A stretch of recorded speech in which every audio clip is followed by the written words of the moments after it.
Thank you very much.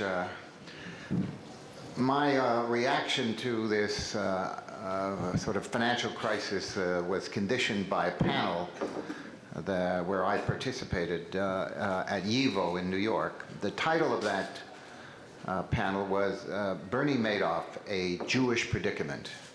Fortunately, I was the first speaker there because my reaction was basically the following. Why is this a Jewish predicament? Madoff is somebody who did something. He happens to be a sociopath, and I'm sure we have our share of sociopaths, but what he did was completely contrary to Jewish values and Jewish traditions. Now he was accused of being involved in a Ponzi scheme. To the best of my recollection, having checked it out quite recently, Ponzi was Italian, not Jewish. And by the way, it doesn't mean that every Italian is involved in a fraud. So I think it is just as silly to say that Kenneth Lay, the CEO of Enron, was involved in a Protestant scheme to bilk the energy world. These appellations that involve the word Jewish or Protestant or whatever, a religious dimension to this thing, to my mind, really do reflect on some level a defensiveness on the part of the Jewish world and a prejudice on the part of the non-Jewish world, because I do think that Madoff did immense damage to the Jewish world because it gave ammunition to those people who are looking for weapons with which to beat up on the Jewish community, particularly in the area of finance. Because I will tell you what a lot of people said. The Jews are so hungry and so difficult about money that they're willing even to cheat their own, because this was seen as somebody who really defrauded a whole host of Jewish charities, never mind Jewish investors. So I think that this is a sad way to describe this or to frame it. I don't think it is a Jewish issue. I think it is an issue. And it tied in, I have to say, to what was going on in American politics at the time, where people were describing Wall Street and were describing, you know, basically the money changers and the money lenders and the greedy money lenders of Wall Street. And I have to tell you, in the parlance of the United States, sometimes some people will take that to mean that Wall Street is dominated by the Jews and this is a Jewish activity and a Jewish problem.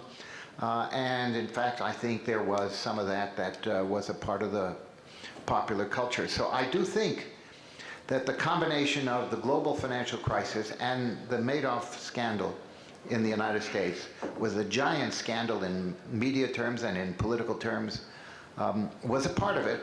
And I think there was a sense that this was damaging to the Jewish world, primarily because it gave ammunition to those people who were seeking to damage the Jewish world, including a lot of people who, frankly, are anti-Semitic in that sense and have all the usual stereotypes of the Jewish world, in particularly insofar as it relates to the world of finance. On the financial aspects, the direct financial aspects, there is no doubt but that there has been an effect on the Jewish world, as there has been an effect on all charitable organizations and institutions. And this is not limited to the Jewish world. I mean, if you look at a number of institutions, I happen to be associated with the Sloan Kettering Cancer Institute, with Harvard University, and a number of other similar organizations. They've all been badly hit by what has been an enormous evaporation of wealth. And a lot of people who would normally have made significant contributions, frankly, were holding back. And the endowments of a lot of these charitable organizations were equally affected. Harvard's has gone down by over $11 billion in 1 year.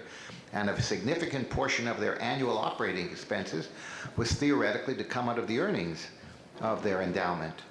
So I do think that there has been an effect on charitable institutions and on nonprofit organizations, if you want to put that broadly.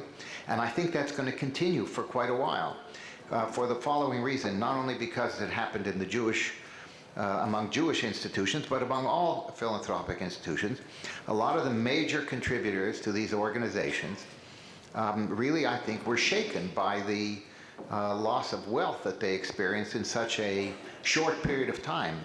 The impact was really extraordinary as I say, not just, for example, in the financial holdings of people, but in many of their asset holdings that really declined in value very precipitously in a remarkably short period of time, something which has not been experienced by the United States really since the 1930s. We're talking a 70-year experience, which meant that everybody who had earned their money, and a lot of people had earned dramatic amounts of money in the last decade and a half in the United States, had never experienced anything close to this and had never anticipated this. So I think it has done a permanent damage, permanent if you want to describe permanent as the next 3 to 5 to 10 years. I think there will be a serious problem for many philanthropic organizations in their efforts to raise money that would have otherwise been made available to them. So in that sense, I think there is I don't know what is longer term. 5 to 10 years these days, to my mind, is longer term. But I think in the short term, it has had an effect on virtually every charitable or philanthropic or nonprofit organization in the medical field, in the educational field, and in many other fields that I know about. And I think that's very sad. It is particularly, I think, true in the United States, where there is a much broader array of philanthropic organizations, and a lot of people really support it. I'm now going to just take a moment to tell you a story. New York City has 13,000 eleemosynary institutions covering every conceivable medical, educational, community, blocks support. It's just extraordinary. And everybody in these organizations looks for what we call heavy hitters to support them. And this particular organization did a lot of research, and they found some major success business player in New York, and they got an appointment, and they said, look, we've looked through virtually the records of every major and successful and wealthy businessman in the city, and you're the only one who hasn't supported any one of these 13,000 institutions. And frankly, these institutions created the culture in which you were able to do so well.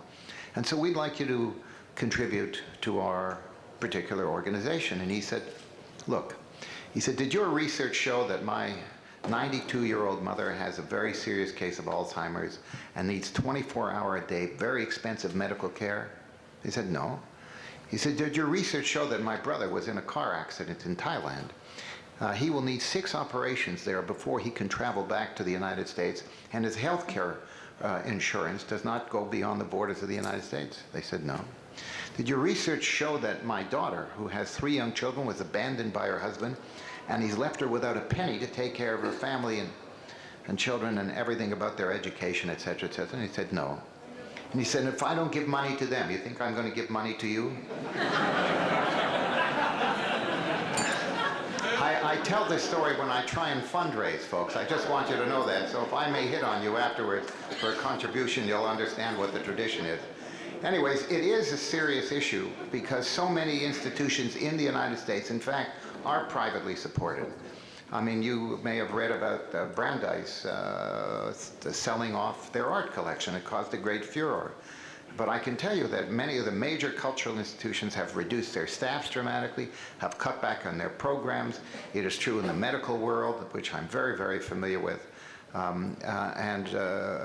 know, Harvard, for example, which was building a huge science center across the river in Alston, stopped it in the middle of construction, and they're in effect going to close off the construction at the ground level and wait because it was $1 billion program, and they simply felt they didn't have the wealth. So it's going to have an effect.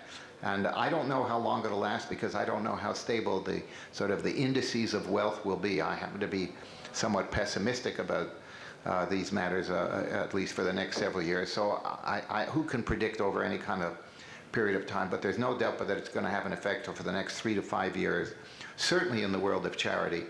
And that, I think, is a very real cost that has come out of this. Thank you all very much.